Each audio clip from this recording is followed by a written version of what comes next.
ஜனாதிபதி அனுரகுமார திசாநாயக்க அவர்களின் வேலை திட்டத்திற்கு அமைவாக கிண்ணியாவில் அமைக்கப்பட்டு வரும் திறன் அபிவிருத்தி பகல் நேர பராமரிப்பு நிலையத்தின் பணிகள் தொடர்பாக நேற்று 9ஆம் தேதி திருகோணமலை மாவட்ட அரசாங்க அதிபர் WGM ஹேமந்தகுமார் அவர்களின் தலைமையில் கள விஜயம் ஒன்று மேற்கொள்ளப்பட்டது.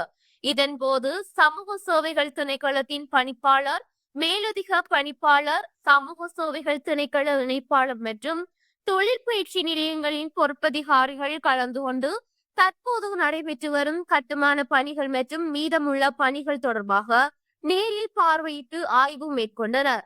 மேலும் பகல் நேர பராமரிப்பு நிலையம் திறக்கப்படும் போது பின்பற்றப்பட வேண்டிய நடைமுறைகள், நிர்வாக கட்டமைப்பு, சேவை வழங்கல் முறைமை மற்றும் செயல்பாட்டு ஏற்பாடுகள் தொடர்பாக சமூக சேவைகள் திணைக்களத்தின் பணிப்பாளர் மாவட்ட அரசாங்க அதிபருடன் விரிவான கலந்துரையாடலை மேற்கொண்டார்.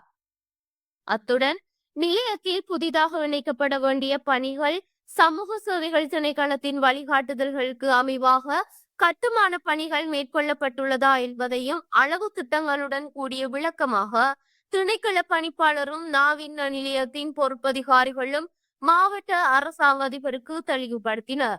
இதனுடன் இக்கள விஜயத்தின் போது சுற்றுச்சூழல் பாதுகாப்பை ஊக்குவிக்கும் நோக்கிலும் பசுமை சூழலை மேம்படுத்தும் வகையிலும் மாமரக்கன்றுகள் நாட்டப்பட்டன.